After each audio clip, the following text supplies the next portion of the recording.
Amable audiencia, muy buenas tardes a todos, a todas quienes nos acompañan en esta tarde. Quiero, a nombre de la Universidad Pedagógica Nacional Unidad 213 de Tehuacán, dar la más cordial bienvenida a este segundo ciclo de webinar en su segundo día de actividades. Evento que organiza nuestra institución a través del Consejo de Posgrados y cumpliendo con una de las tareas sustantivas de la universidad, que está relacionada con la difusión de la cultura en lo general y de la cultura pedagógica en lo particular. Vivimos tiempos de implementación de un nuevo modelo educativo, el de la escuela mexicana. Sin embargo, esto puede representar algunos desafíos muy importantes para los maestros y maestras. Uno de esos desafíos comunes es la adquisición de nuevas habilidades y capacidades, ya que los docentes necesitan actualizarse en cuanto a las nuevas metodologías y enfoques educativos, así como la urgente necesidad de la comprensión plena de los procesos educativos y se desarrolle la capacidad reflexiva para transformar su práctica profesional.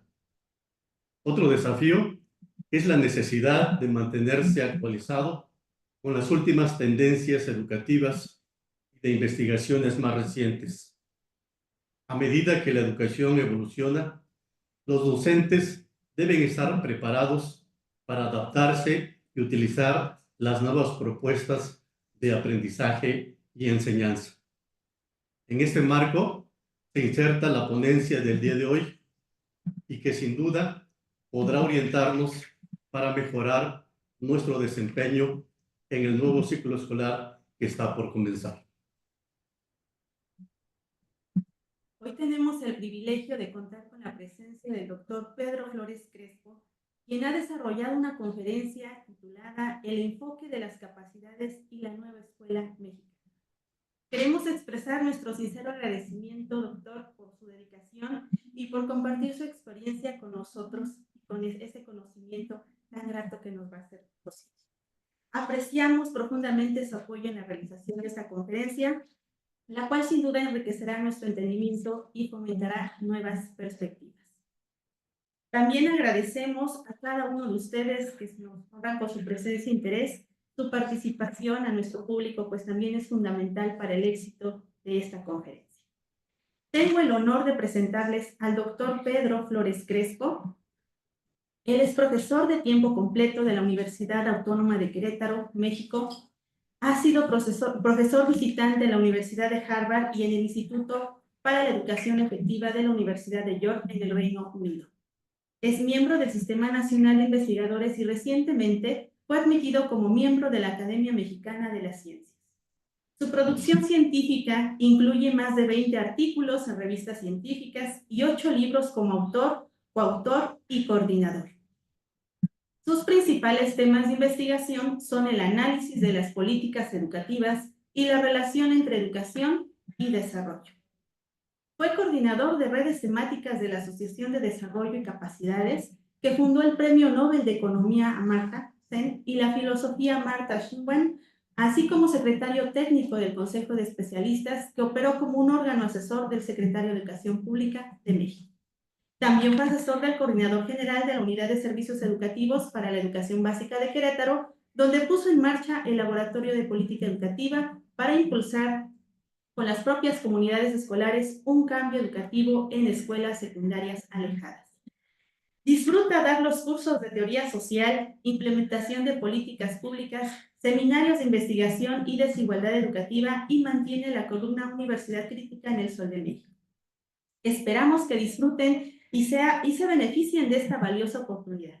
Por ello, les cedemos el espacio. Muchas gracias, doctor. Sea bienvenido y también sean bienvenidos quienes nos están siguiendo con esta transmisión. Adelante, doctor. No, muchísimas gracias por su invitación. Estoy muy honrado de estar en la sede de la UPN en Tehuacán, Puebla, donde mantengo pues relaciones de colaboración académica y amistad con algunos profesores. Y espero que esta charla, esta ponencia, nos sirva para discutir y para iluminar mucho mejor lo que hacemos a diario los maestros en las universidades, especialmente en las que tienen la misión de formar a los profesores. Entonces, si me ayudan poniendo la presentación, por favor.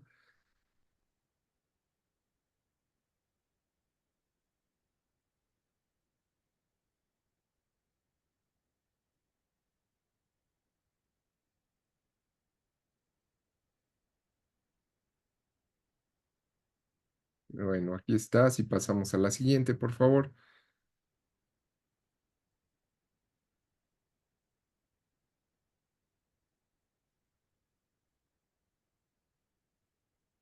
Bien, miren, el propósito de esta charla es analizar cómo se ha incorporado dentro del nuevo plan de estudios de la nueva escuela mexicana la noción de las capacidades humanas, que es un término que aparece recurrentemente, 33 veces en el plan de estudios, en el anexo, y a partir de ahí, discutir la importancia que tiene para los profesores en formación o los profesores ya en ejercicio. Para ello, he dividido la presentación en 4 partes principales.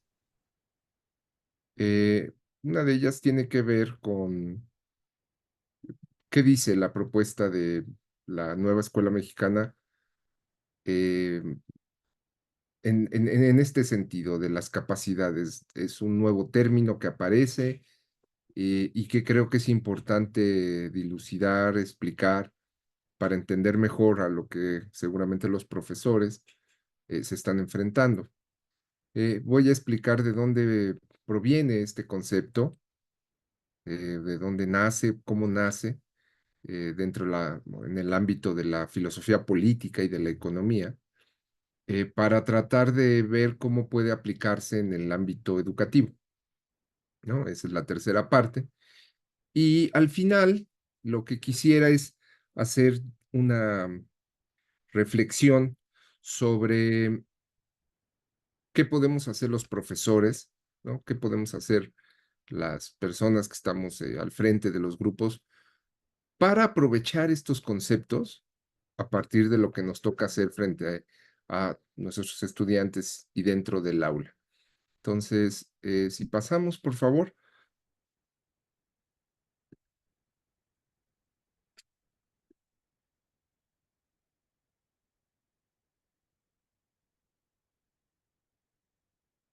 Voy a, si me permiten, creo que esta fue una presentación anterior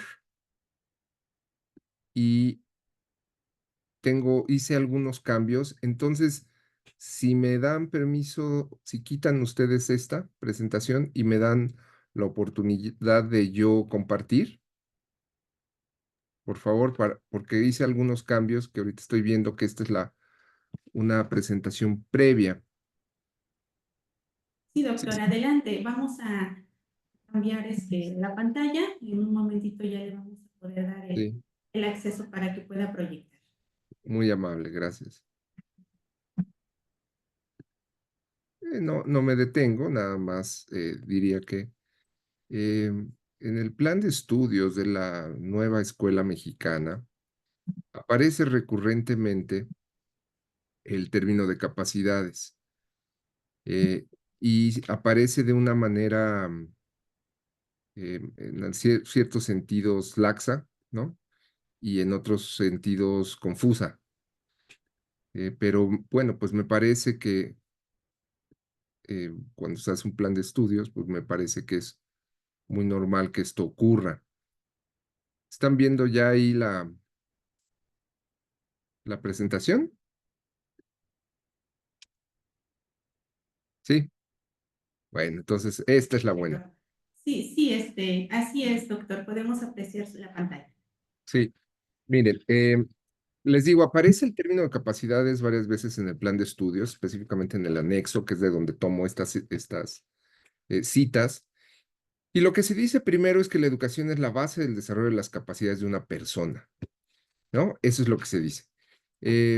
Como vemos aquí, está referida las capacidades netamente a los individuos, a las personas. Y esto creo que es muy importante mencionarlo porque sí es una característica del enfoque de las capacidades humanas.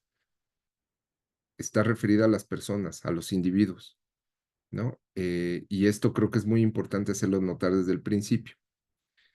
Otra cosa como aparecen las capacidades, el término capacidades en el plan de estudios, es que sí las diferencian de las habilidades y los conocimientos. No dicen cómo, en qué se diferencia. Yo adelantaría, conociendo un poco el enfoque, que las capacidades son más generales. Es decir, las habilidades y los conocimientos pueden ser factores para la expansión o para el desarrollo de las capacidades, ¿no? Hasta ahí le dejaría. También dice el plan de estudios, y aquí empieza otra vez la confusión, de que los saberes contribuyen al desarrollo de las capacidades. El plan de estudios y el enfoque pedagógico que presenta la nueva escuela mexicana y el plan de estudios que está en, en vigencia, habla de saberes, ¿no? Y desde varias vertientes en este gobierno se nos han dicho que hay varios saberes, lo cual es verdad.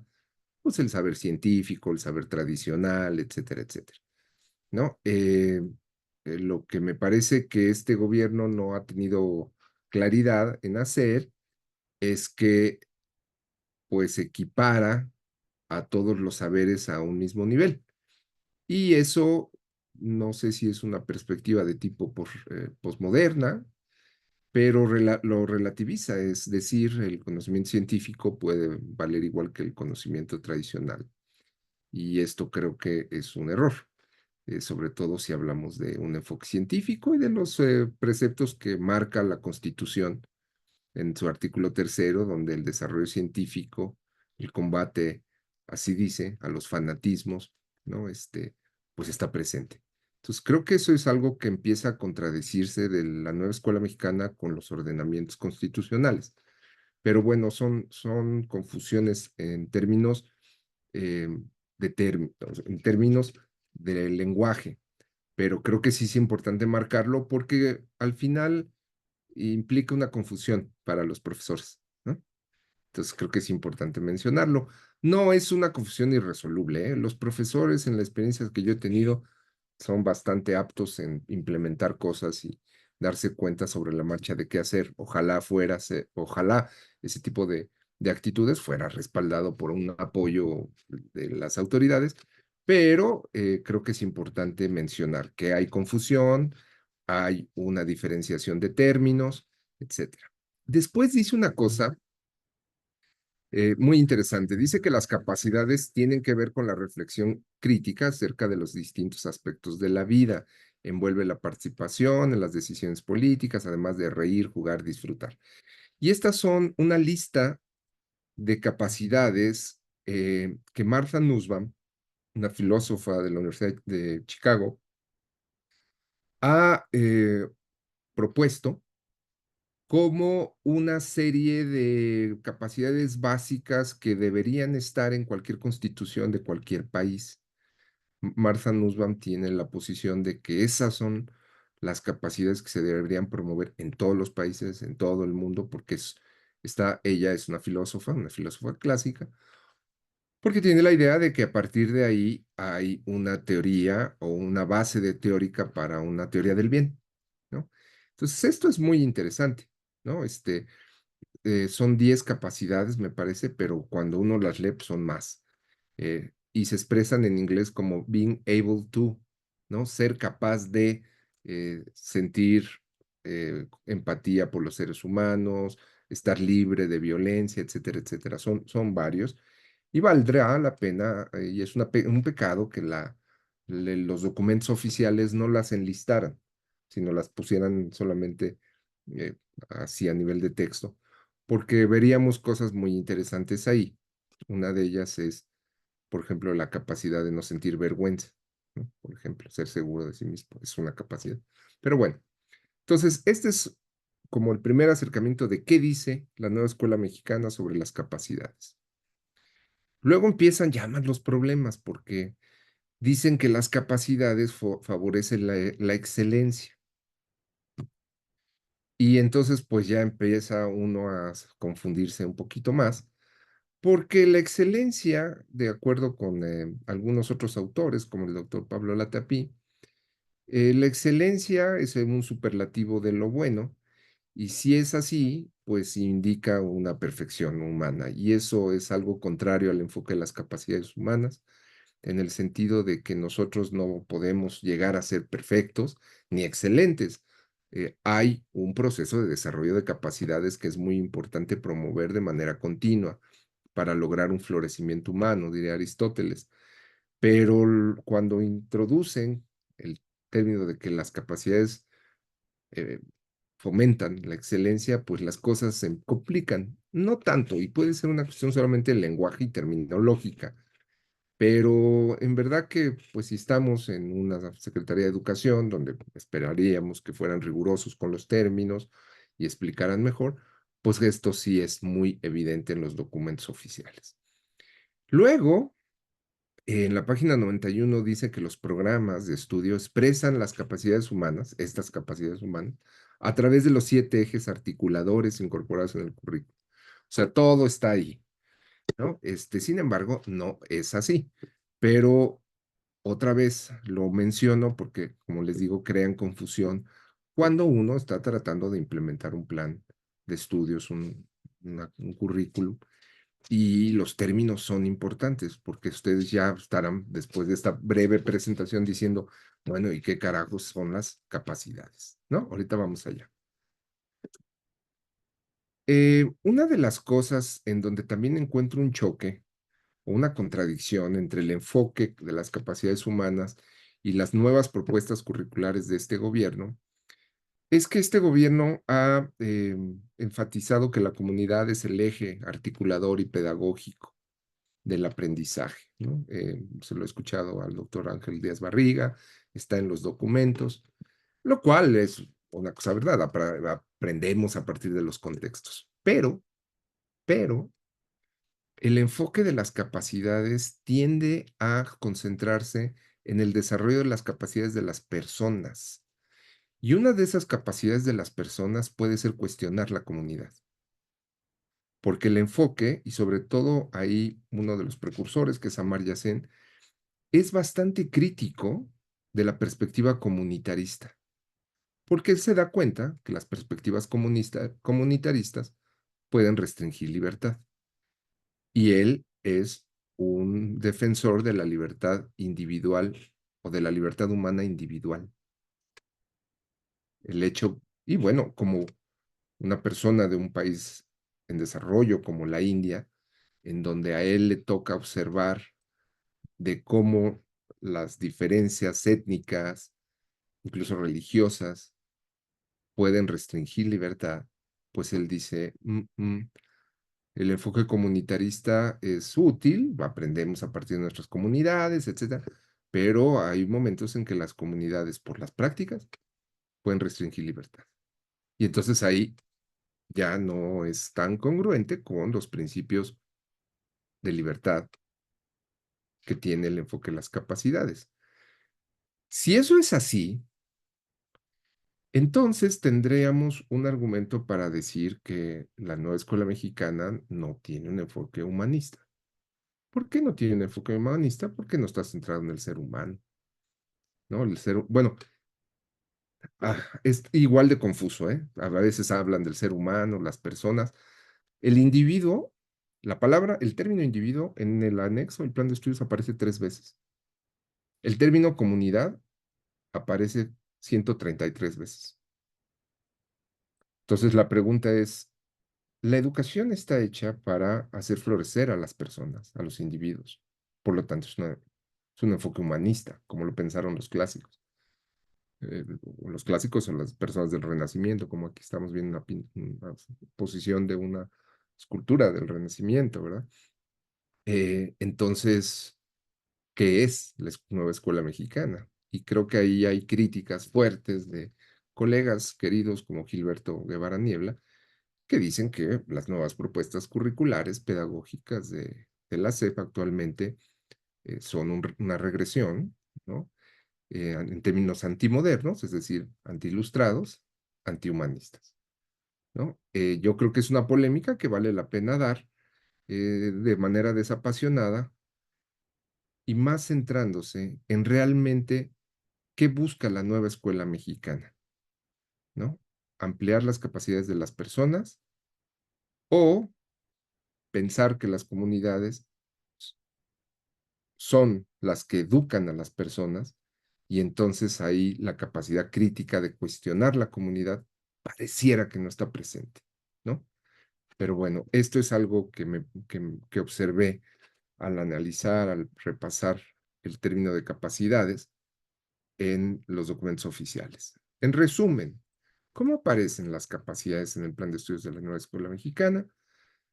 Parecen ser algo más amplio que conocimientos o habilidades, ¿no? Esto creo que es importante. Y bueno, ya no aparece el término competencias porque pues, a los técnicos pedagogos de la SEP les cae gordo el término competencia y lo relacionan con la escuela gerencial y eso es del demonio y no quieren saber nada de ellos. Pues, no quieren, no está el término de competence o de skill, ¿no? Sino están conocimientos, habilidades, saberes, ¿no? Entonces, esto es importante. Segundo, se retoma la perspectiva de las human capabilities de Nussbaum, pero se mezclan con términos de excelencia y esto puede ser contradictorio. Ojo, las traducciones siempre del enfoque de las capabilities o tiende a pensar que capabilities, como surge el término en inglés, se puede traducir como capacidades y no es del todo correcto esto. ¿Por qué? Porque cuando Nussbaum y Sem piensan en el término capabilities o capabilities en inglés, lo piensan como la capacidad de las personas, ¿no? De hacer ciertas cosas, pero además la libertad de las personas para hacer esas cosas. Y eso, por eso es capability, ¿no? Porque tiene en el concepto, el término, une una capacidad de hacer ciertas cosas y la libertad de poderlo hacer. Y la capacidad, como tal, en términos en español, no tiene esa connotación. En algún estudio, en algún libro, de hecho, que compilamos con Matías Nebel y otra colega, Teresa Herrera, hace 20 años, 10 años, no me acuerdo, eh, preferíamos dejar el término capabilidad, ¿no? Para ser un poquito más estricto. Es un libro que fue editado por la Ibero, se llama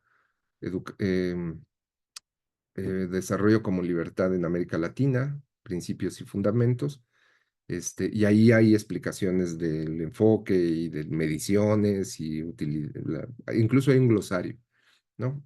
Precisamente tratando de clarificar estos conceptos, que siempre cuando hay una nueva propuesta teórica hay nuevos conceptos y son a veces problemáticos. Tercer punto, el plan de la nueva escuela mexicana, como les decía, coloca a la comunidad en el centro, no al individuo. Y esto, como les digo, es contradictorio, ¿no? Con los preceptos, ¿no? Humanistas, porque a mi juicio, y entendiendo un poco la crítica que hace este gobierno se peleó muchísimo con el término de individuo. Es que no podemos ser individualistas, tenemos que ser de otra manera. Y ahí hay otra confusión grandísima, ¿no? Porque una cosa tiene que ver con la individualidad de las personas como seres únicos e irrepetibles, como diría Octavio Paz. Los seres humanos somos únicos e irrepetibles, por lo tanto tenemos una individualidad. Esa individualidad, de acuerdo a la modernidad, de acuerdo a la ilustración, es lo más valioso. Nadie puede estar encima de eso. De hecho, pues ahí surgen las garantías individuales, ¿no?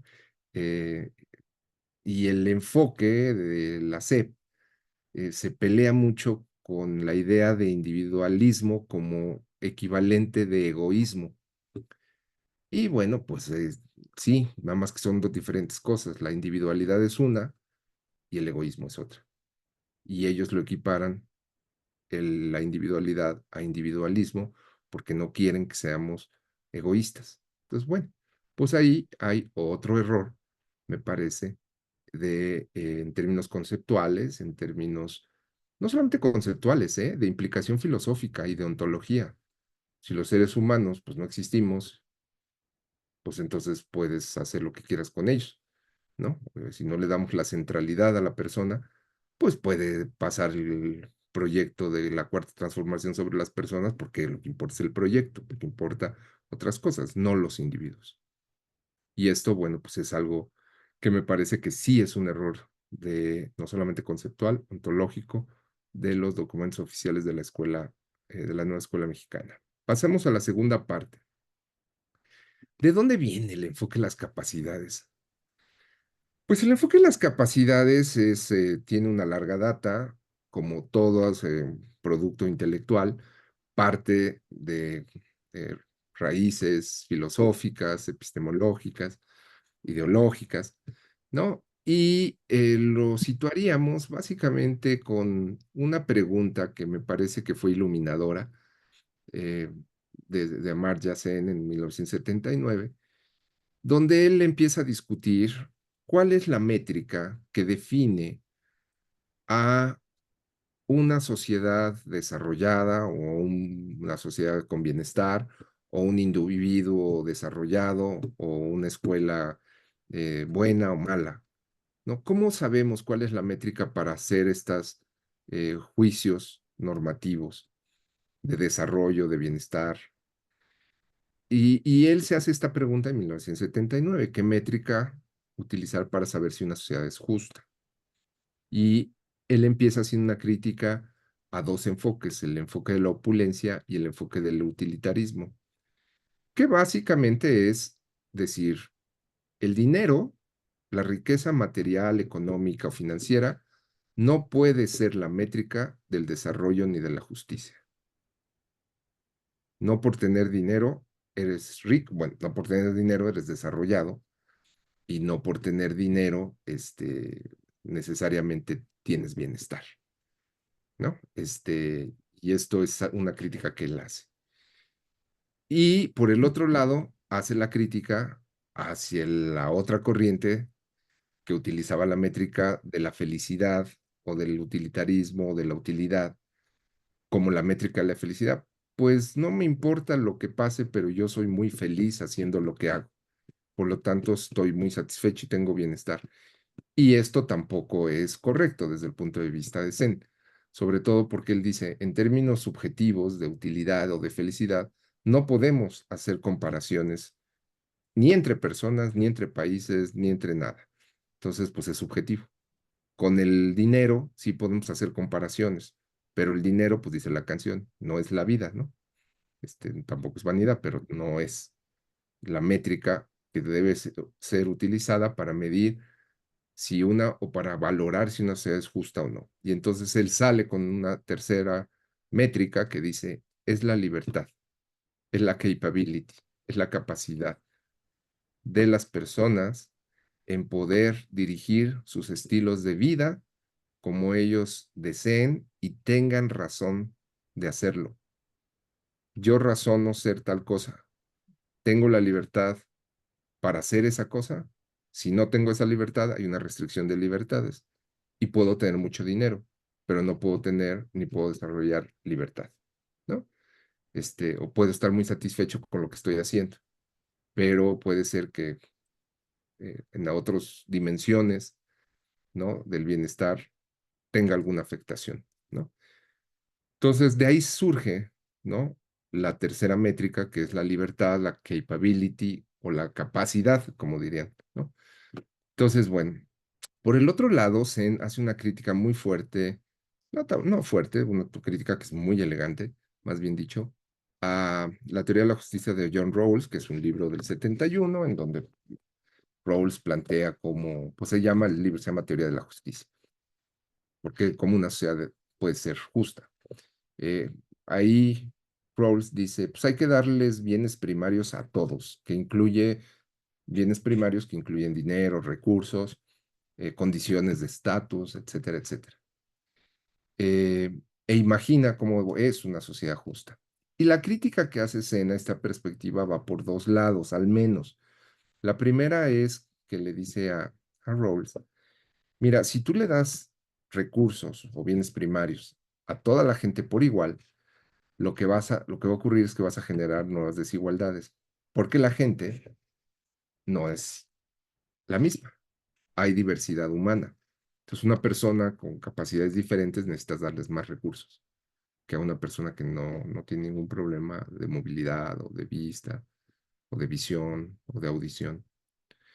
Eso por un lado. Y por el otro le dice, bueno, mira, es que es muy interesante lo que tú planteas de cómo una sociedad debe ser justa, pero es un enfoque trascendental, ¿no? Que nos rebasa.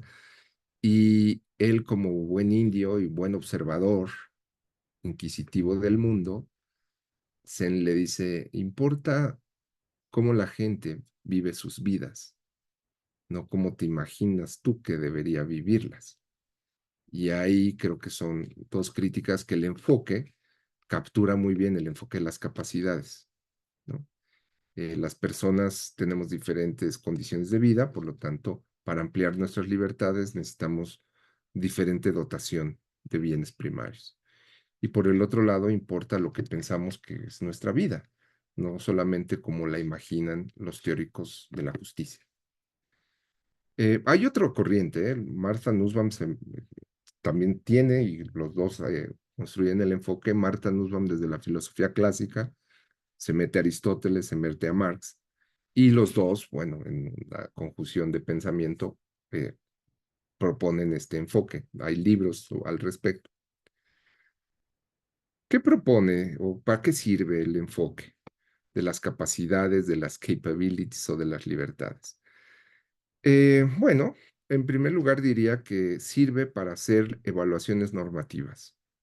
Lo que quiero decir es, yo quiero saber si un país es justo o no, si una escuela funciona bien o no en términos de florecimiento humano, o un país, o una nación, o un estado, ¿no? Este es más el enfoque de CENES. Hagamos evaluaciones empíricas, ¿no? Con una idea de justicia y veamos qué resulta. Por lo tanto, el enfoque es abierto. Nussbaum dice, pues el enfoque de las capacidades es una base de la teoría del bien, ¿no? Pero son dos corrientes de pensamiento distintas. Una me parece desde la parte económica y de filosofía política, que es la de Sen, y la otra desde la filosofía clásica y desde la teoría del bien de Nussbaum. Se basa en al menos cuatro conceptos. El concepto de capacidad aparece así de manera cruda en el plan de estudios de la nueva escuela mexicana, pero atrás tiene otros conceptos que no aparecen en la nueva escuela mexicana. El primero es el funcionamiento, el de funcionamientos, que lo tradujo Julio Volvini Gassir, según recuerdo. Los funcionamientos es un concepto que toman de la ética nicomaquea de Aristóteles, en donde Aristóteles piensa que la vida y el florecimiento de las personas es a partir de la actividad que hacen o de los estados de existencia que tienen. Entonces, los funcionamientos son eso, actividades que realizas, participar en la comunidad, ¿no? Tomar decisiones, como decía ahí, en el Nueva Escuela Mexicana, o estados de existencia. ¿Qué es eso? No sentir vergüenza, estar nutrido o desnutrido. Luego, la capability, ¿no? Según Zen, es la libertad que una persona, fíjense, otra vez el individuo, el ser humano, realmente, no imaginariamente, realmente tiene para hacer esto o aquello y hacer las cosas que les resulten valiosos, que sean razonablemente valiosos para ellas. Y ahí hay un componente de racionalidad de las personas para elegir las cosas que deseamos y queremos hacer. Es que no puedes ir a tal lugar, ¿no? Los papás, como siempre les decimos a los hijos, no puedes ir a tal lugar por ahora. Y los hijos, los adolescentes siempre dicen, pues sí puedo ir por esta razón. Hay una racionalidad atrás. Y si los padres no entendemos la racionalidad y nos montamos en el macho de que no puedes ir porque lo digo yo, pues entonces va a ser un conflicto, ¿no? Va a haber una discrepancia de opiniones y puede ser que los dos queden enfadados. Pero si alguien explica la razón por la cual tú quieres hacer alguna cosa y sobre todo por las razones que tú valoras hacer esa cosa, ¿no? Eso es para ser central, o es central en el enfoque para poder tú hacer ciertas cosas siempre y cuando las razones hacer. Porque en ese momento, maestras y maestros, asumimos una responsabilidad. Y si hay algo que en México nadie acepta, pues es la responsabilidad, ¿no?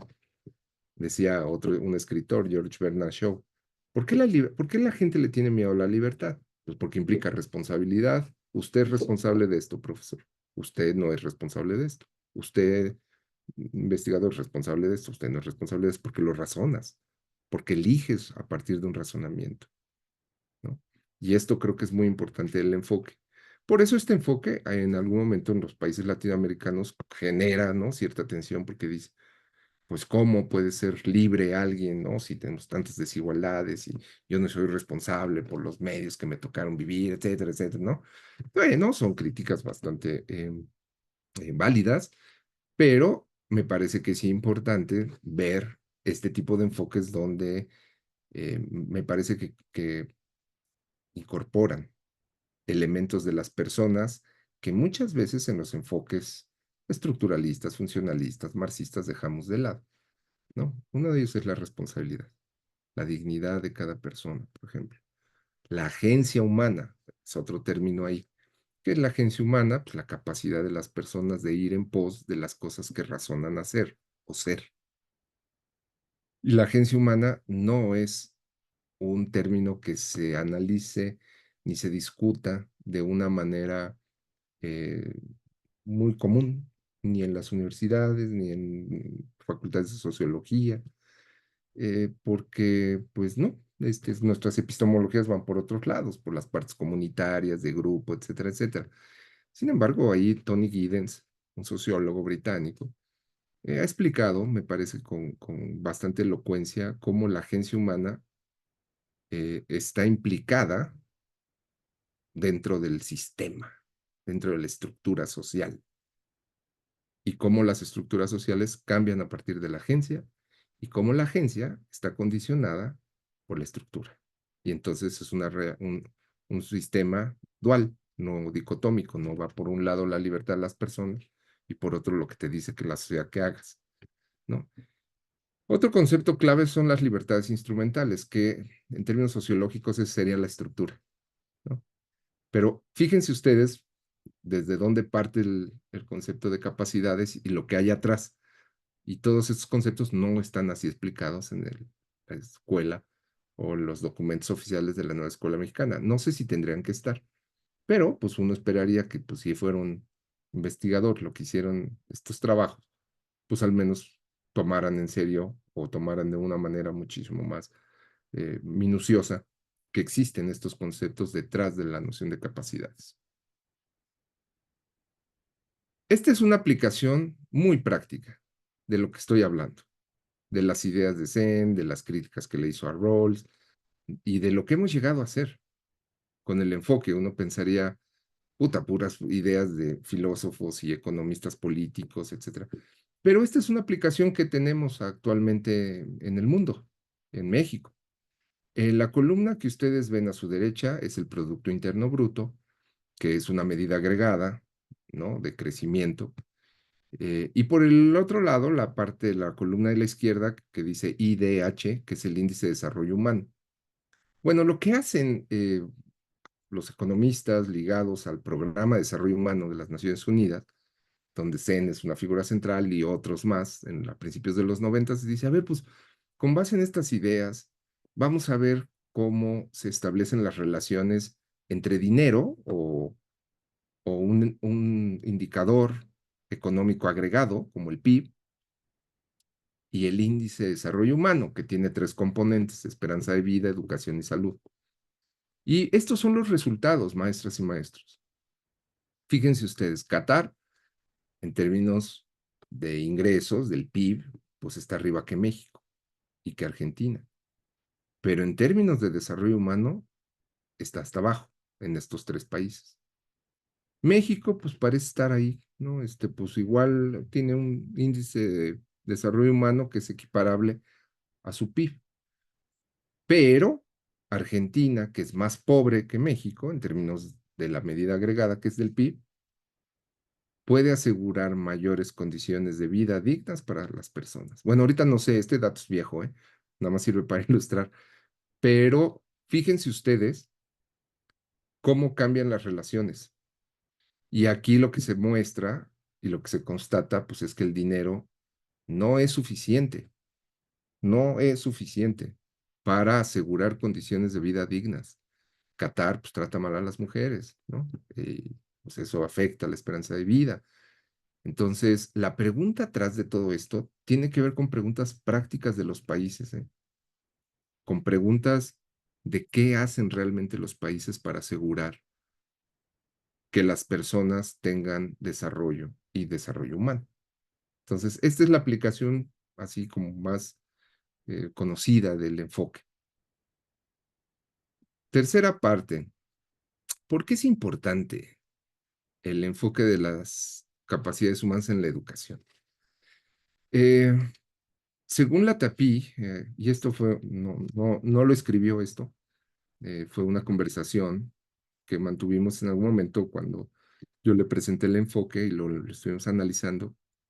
Y él me decía una cosa muy interesante, me decía, yo creo que el enfoque de Zen eh, es muy útil porque lo que dice aquí retoma una visión humanística tradicional, ¿no?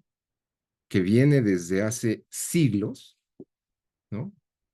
En la Ilustración, en los estoicos, ahorita lo vamos a ver, en Freire, pero las formula en categorías modernas. Y algo que yo agregaría, en categorías que son observables, ¿no? Porque imagínense que te digan, pues ahora le mide la libertad de las personas, ¿no? Y sé en lo que haces, ¿no? Pues sí, sí puedes hacer la aplicación empírica del enfoque, ¿no? Y se ha hecho, ¿eh? Y hay bastantes estudios empíricos al respecto, que tampoco están citados en el plan de estudios de la nueva escuela mexicana. A mi juicio enriquece, de hecho, pues eso lo digo en la tesis doctoral, enriquece la teoría del capital humano, en donde se centra solamente en, o se concentra la teoría del capital humano en niveles de ingreso que tienen las personas con cierta dosis de escolaridad, ¿no? A mí me parece que el enfoque de las capacidades dicen, pues sí, si tú estudias te va a ir mejor en la vida, en términos salariales y laborales, como ha mostrado la evidencia y la estadística nacional, pero puede ser que tú restringas la libertad por algún lado. Y esto lo observamos en un estudio que hicimos, en la tesis doctoral, en donde las mujeres egresadas de una universidad tecnológica, pese a que tenían empleo y pese a que tenían un salario, sufrían discriminación en el mercado laboral por ser mujer. Y algo muchísimo más sensible, que es, dado que los puestos tecnológicos en ese momento, hace 20 años que hice el estudio, demandaban estar en las líneas de operación 12, 20 horas, restringían tiempo para estudiar, tiempo para, como lo decían ellas, criar a los hijos. Entonces, aunque ganaran dinero, había una restricción de libertad, porque ellas valoraban criar a los hijos y no lo podían hacer. Porque ellas valoraban estudiar una licenciatura en lugar de un nivel de técnico y no lo podían hacer porque estaban trabajando en un lugar donde les demandaba un horario, en algunos casos, extenuante. Los seres humanos, ahí es donde se hace una crítica a la teoría del capital humano, a Schultz y a Becker, en donde dice, no, espérense, los seres humanos no solamente son los instrumentos del progreso, no son solamente esas partes que hacen que la sociedad se mueva, también son el fin. Si se crea riqueza, la riqueza es para los seres humanos, ¿no? Y ahí se hace una discusión muy interesante y pone en claro algo que pues sabíamos, pero a veces nos olvida. El dinero pues es un medio para lograr fines. Y bueno, un ejemplo es que es muy duro ponerlo porque pues, es muy triste, pero Steve Jobs, que era el dueño de Apple, pues era un genio, seguramente tenía mucho dinero, pero en el momento en que tuvo cáncer, sus libertades se restringieron, se murió. Y ni con todo el dinero se salvó, ¿no? Otra de las cosas que vimos en los estudios empíricos es que el enfoque de las capacidades nos ayuda a eh, combinar las diferentes finalidades de la educación, que en algún momento los filósofos de la educación los veían como separados, ¿no? Decían, bueno, la educación tecnológica sirve para que te dé empleo. Y en cambio, la educación universitaria es para que pienses los problemas del país, o sea, sensible y todo. Bueno, el enfoque en las capacidades, cuando hicimos los estudios empíricos, lo que muestran es que estas finalidades están imbricadas. A medida que tú puedas tener un trabajo, a partir de que tú vayas a la universidad, te vuelves en una persona autónoma, porque te sales de tu casa, ¿no? Y así fueron varios casos, sobre todo en mujeres, que decían, no, yo no quiero tener hijos, lo que yo quiero es un empleo para después salirme de mi casa y ser autónoma. Ahí están imbricados precisamente los dos fines o las finalidades de la educación. Uno que es instrumental, ganar dinero, y el otro, ser una persona autónoma.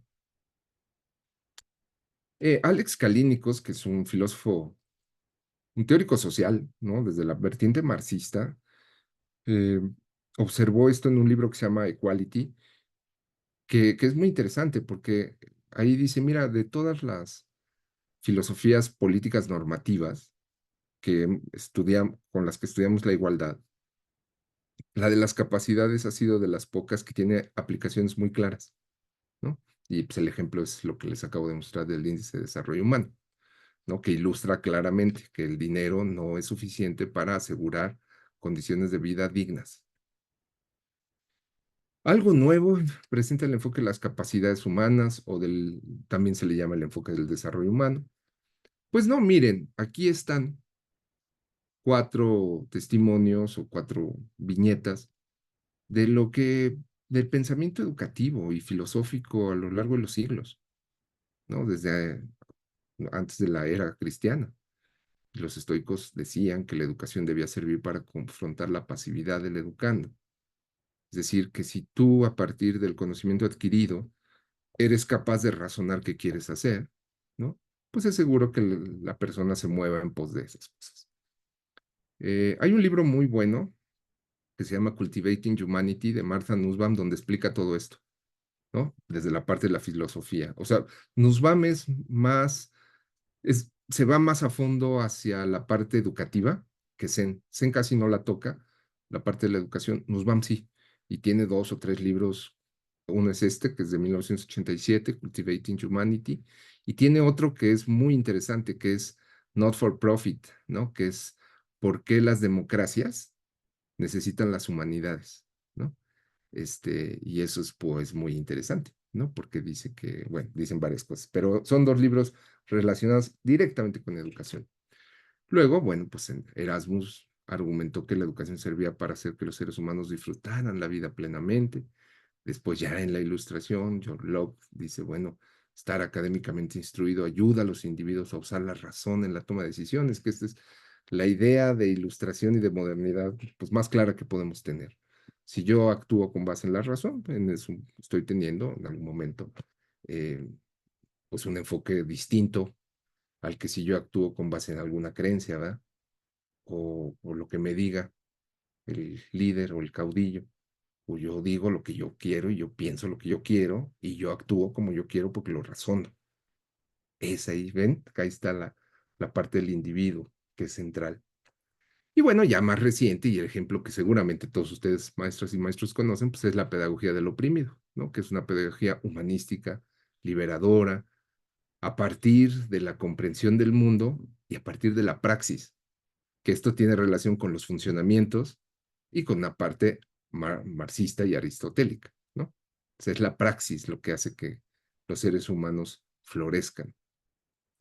Bueno, ¿Qué avances hemos tenido del enfoque de las capacidades? Bueno, pues se funda en 2004 una asociación y empieza a haber congresos. De hecho, tuvimos aquí en 2006 el Congreso de Desarrollo Humano aquí en México. Luego, un poquito antes, 2004, no, 2002, yo creo que se funda con Eval. Y empiezan a discutir una cosa que Zen es muy claro en sus enfoques, es decir, el desarrollo tiene un componente multidimensional. Y entonces Coneval empieza a medir la pobreza en México con base en esta multidimensionalidad. Ahora medimos así la pobreza en México. Sabemos que la pobreza eh, por recursos es de tanto, pero si tú no tienes acceso a educación, si tú no tienes acceso a salud, pues entonces hay una restricción de libertades, ¿no? Un poco lo que pasó. Eh, Eran 35 millones de personas sin acceso a salud en el 2018 y ahorita son 55 millones sin acceso a salud. Entonces, aunque les des dinero a los más pobres, pues ya los dejas sin servicios de salud, entonces hay una restricción de libertad y así es como se mide la pobreza. Y bueno, los informes del PNUD, que México tenía una oficina del PNUD, que se hacían varios estudios importantes al respecto. Se ha aplicado el enfoque, no saben cuánto, hay muchos colegas, hay una red, un grupo temático de educación y capacidades dentro de la sociedad de capacidades. Y es increíble cómo se ha aplicado empíricamente, tanto con técnicas cuantitativas, cualitativas y mixtas en diferentes países, con diferentes poblaciones. En algún momento se pensó, fíjense, que el enfoque de las capacidades era solamente para poblaciones de estudiantes eh, adultos, dado que pues razonan ser de determinada manera y eso había que capturarlo. Y no, al final hay una buena respuesta de Sena al respecto que dice, no, los niños, claro que ejercen y tienen libertad, no solamente la libertad presente de estar cobijados o de no morirse de frío, sino las capacidades a futuro que puedan desarrollar. Y esto es muy interesante. Aquí está la multidimensional de la cual damos cuenta en el estudio, que es la tesis doctoral y es un libro ya viejito, muy viejito, pues ya 20 años, de que no necesariamente porque haya una relación entre ingreso y escolaridad, hay desarrollo, ¿no? Y ahí se cuestiona los principios de la teoría del capital humano. Por esto que le estaba diciendo en el caso de las mujeres y de sus ocupaciones laborales. Y luego, como todo en la vida, pues hay complejidades, hay críticas y hay problemas para aplicar el enfoque. Lo primero es saber quién define las capacidades. Nusbaum dice yo, y yo les voy a decir cómo son, y todas, y las vamos a poner en las constituciones del mundo. Zen es más abierto, y dice, no, los funcionamientos, las capacidades deben tener una cosa que me parece que surgió mucho, o fue un argumento muy recurrente con la reforma educativa y con otras acciones que el gobierno mexicano tomó desde antes, que es que las evaluaciones deben de estar contextualizadas. Entonces dice, no, la valoración del desarrollo tiene que tomar en cuenta los contextos. Y si eso es así, entonces pues hay que, a través de un mecanismo ideológico, ver qué valora la gente en sus medios. Y aquí hay una película de Stephen McCurry, esta que está ilustrando esta diapositiva, en donde pues vemos que son los contextos distintos. Miren qué bonitos árboles, creo que esto es en África, que es un contexto totalmente distinto, me parece, a Tehuacán o a Querétaro. Entonces tenemos que hacer una evaluación normativa de las capabilities de acuerdo a los contextos y preguntándoles a las personas implicadas. Fíjense ustedes, ¿no? Este es un ejemplo de cómo operacionalicé el enfoque de las capacidades en la tesis doctoral, en donde dije, bueno, a ver, vamos a hacer vamos a definir 7 funcionamientos, unos personales y otros profesionales. Es decir, que puede ser una persona egresada de tal universidad con el conocimiento que se le da. Entonces, primer funcionamiento, sentir confianza, autoestima, ser capaz de visualizar un plan de vida, tener la capacidad de transformar bienes materiales en otros funcionamientos, ¿qué haces tú con el dinero? ¿Te lo botas en una parranda o lo inviertes en la educación de tus hijos o en la educación tuya? Ser capaz de desarrollar habilidades mayores con el conocimiento que tienes. Estos son los 4 functionings que yo definí, personales. Y profesionales es qué puedes hacer tú con el conocimiento. Adquirir conocimiento para ocupar una posición laboral, buscar y demandar mejores oportunidades de trabajo o elegir el trabajo que deseo. Ya se imaginarán cómo salieron los porcentajes. En el funcionamiento 7, muy pocos números de estudiantes, muy pocos egresados, contestaron que el conocimiento les sirvió para elegir el empleo que desea. La muestra fue de 717 egresados y el porcentaje, si mal no recuerdo, era 0.3%, muy pocos. Entonces, bueno, pues ahí ves que el conocimiento no sirve para que tú tengas el trabajo que desees. Es la construcción de una trayectoria laboral la que te va a llevar a tener el trabajo que desees. Bueno, estos son los funcionamientos. Lógicamente, mis estudiantes que venían detrás de mí, pues la primera crítica que me hacen es, oiga, profe, ¿por qué los define usted? No dices en qué había que preguntarles. Dije, bueno, si tienen razón, nomás que esto, pues era de los primeros estudios empíricos aplicados. Y sí, pues sí, nada más que pues, yo los definí, pues bueno, ahí están y están sujetos a la crítica, ¿verdad? Pero se pueden también utilizar para pues, replicar otros estudios.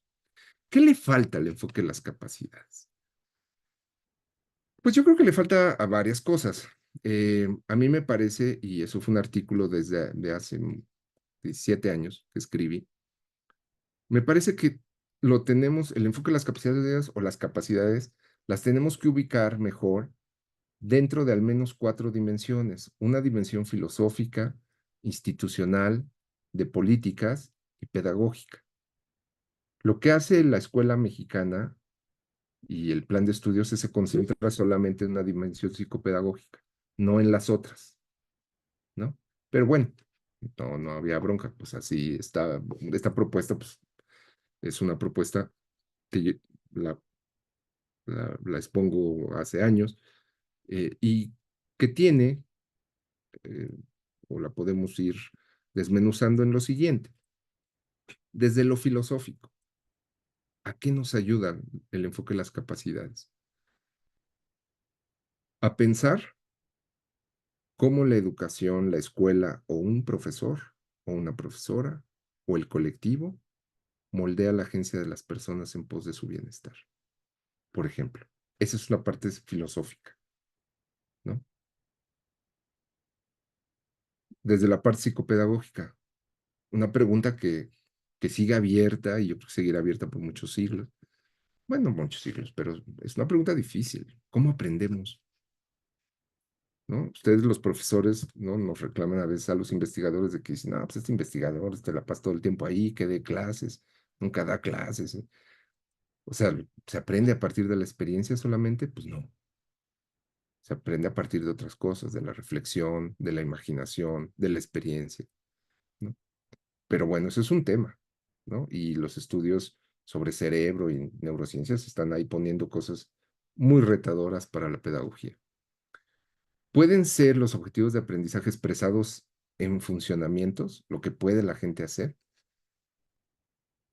Pues es una discusión de la parte psicopedagógica de este componente que me parece que es importante seguir discutiendo.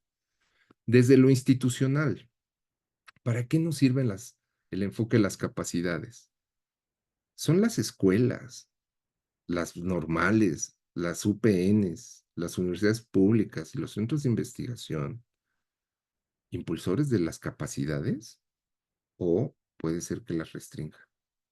Y es una política, es una pregunta que todos nos tenemos que hacer.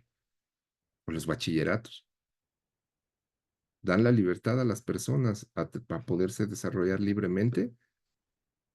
Bueno, en mi universidad, hace 2 años, sí, hace 2 años, la cerraron las chicas porque todas las denuncias por violencia y acoso de género nunca se resolvieron.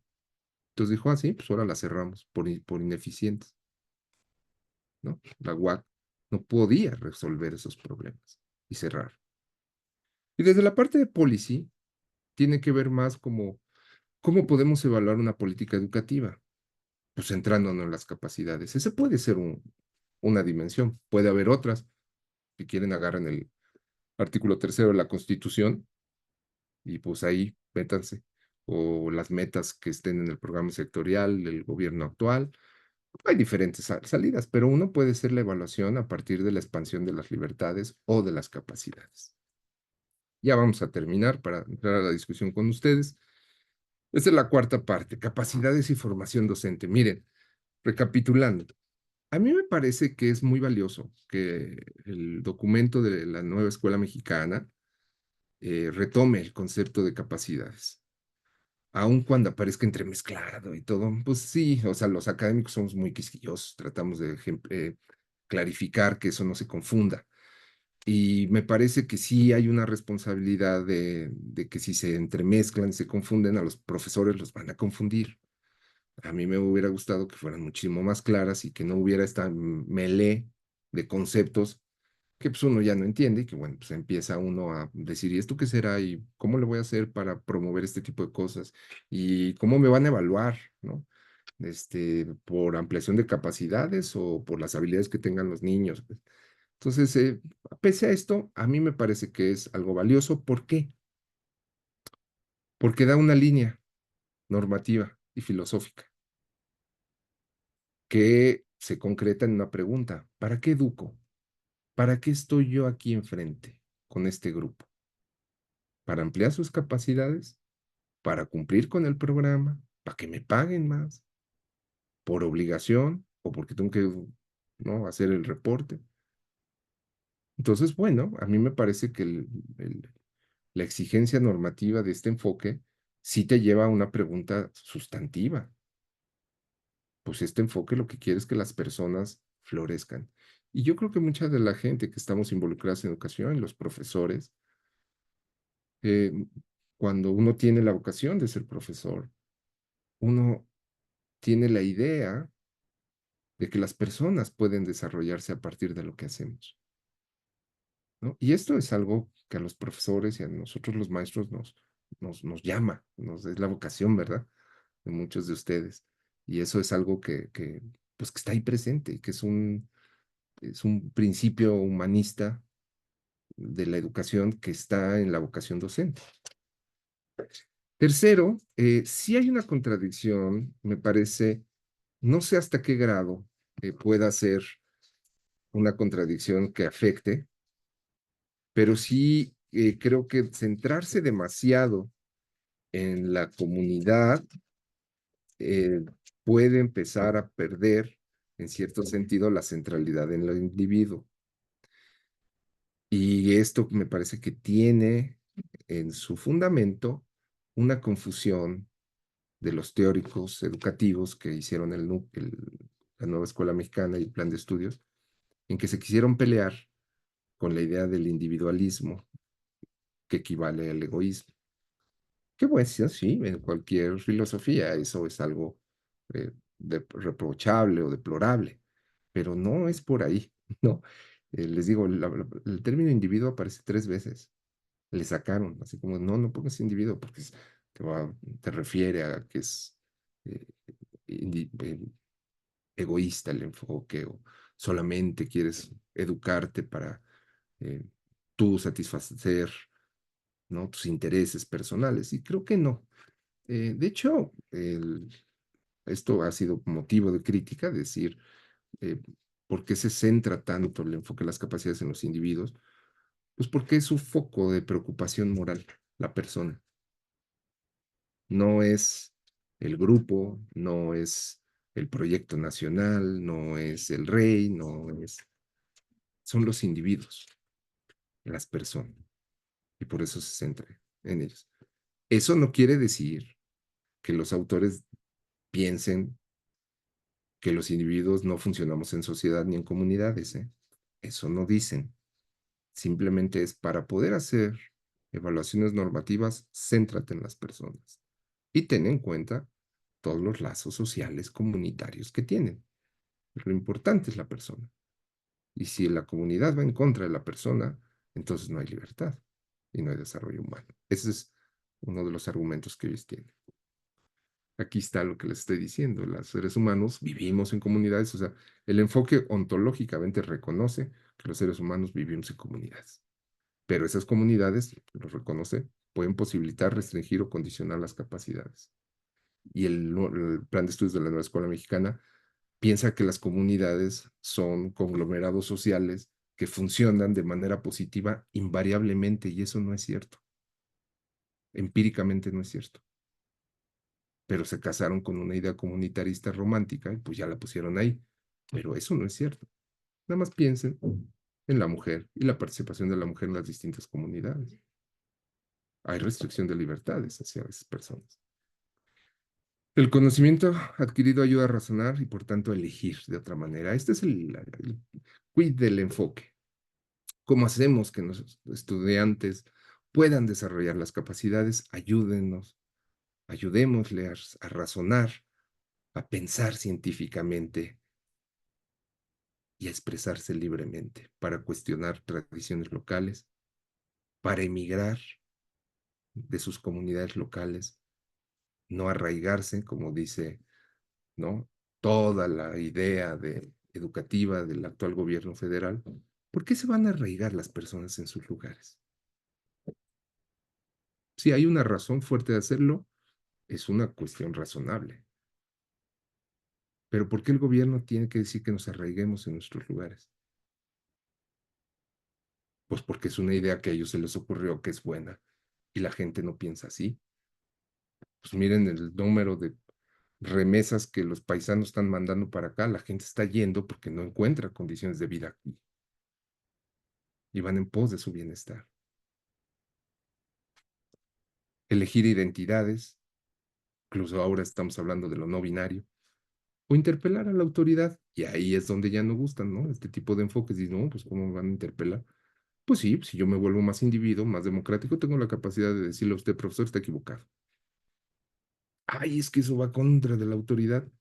Vamos a discutirlo, de la autoridad docente, porque a lo mejor puede ser que la capacidad de interpelar a la autoridad sea fomentada a partir del conocimiento. Y entonces, pues uno es lo que esperaría. Por eso digo, son las escuelas espacios que funcionan para ampliar o restringir libertades.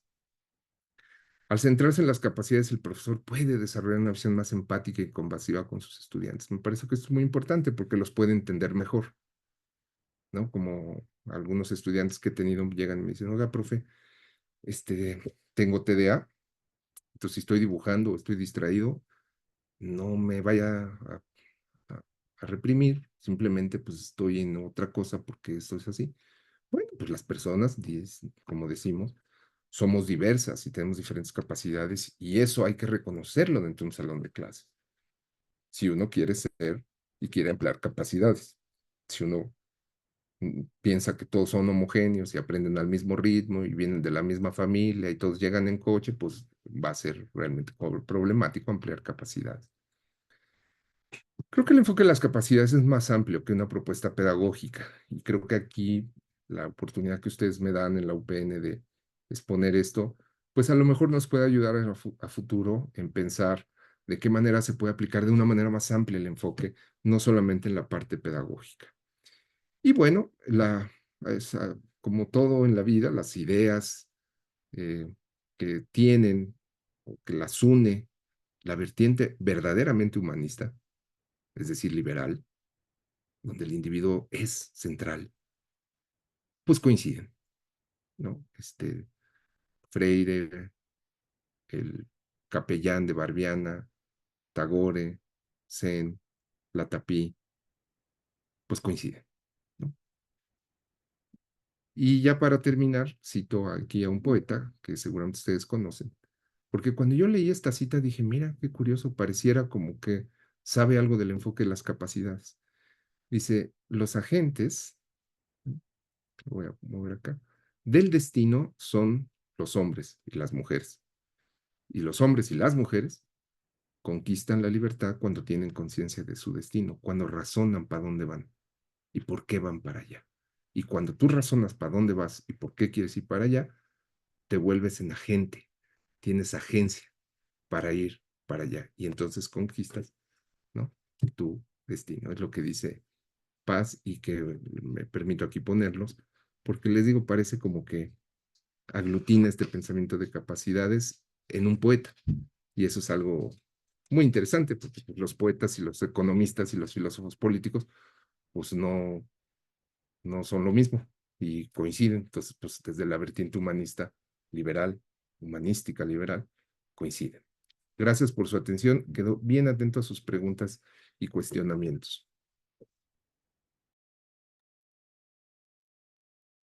Pues hemos escuchado con mucha atención e interés la ponencia que el día de hoy nos presentó el doctor Pedro Crespo. Sin embargo, pues estoy seguro que esto nos ha traído dudas, inquietudes. Por ello les pedimos a los participantes que en el espacio de preguntas y respuestas pues pueden registrar sus comentarios, felicitaciones, dudas, preguntas al doctor, que está precisamente para aclararnos algunas inquietudes o conceptos que por ahí queden un tanto necesarios de respuesta. Doctor, pues mientras los participantes se animan a hacer sus preguntas, yo quisiera comenzar preguntándole qué futuro prevé para la nueva escuela mexicana y el enfoque de las capacidades en los próximos años. ¿Hay algunos planes de ajuste, algunas estrategias, algún acercamiento? Sí, bueno, pues ahí ahorita está ya, ¿verdad?, en curso un nuevo gobierno que ganó. Yo esperaría, no sé, realmente no sé qué venga para la nueva escuela mexicana, eh, pero esperaría, ¿no?, que a partir de las diferentes experiencias que hemos tenido recientemente, las cosas que no hayan funcionado mejoren. Sin, y esto creo que sí, a ver qué opinan ustedes, sin tratar de hacer grandes cambios que metan en una ansiedad innecesaria a los grupos de profesores. Los profesores, por la experiencia que he tenido, los estudios que he hecho, saben implementar los programas, ¿no?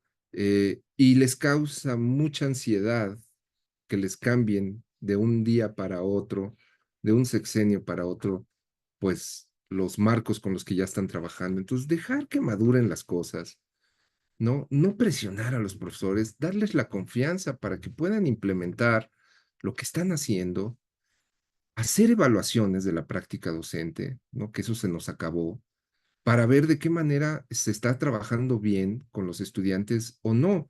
Y en ese momento dar una retroalimentación a los profesores, dar el apoyo necesario para que los profesores amplíen sus capacidades en aras de convertirse en mejores profesionales de la educación. Pero yo esperaría eso, que no volvieran a introducir grandes cambios o, bueno, los van a anunciar como grandes cambios, pero que generen esta ansiedad y este desconcierto que recurrentemente vemos y que sí nos molesta a los profesores, los de las universidades públicas. Bueno, ha habido algunos cambios y todo, pero los profesores de tiempo completo tenemos más oportunidad de ser autónomos y no entrar en esas cosas, pero los profesores de educación básica tienen poca libertad, poca autonomía de decir, oigan, no, espérense, déjenme trabajar, ¿no?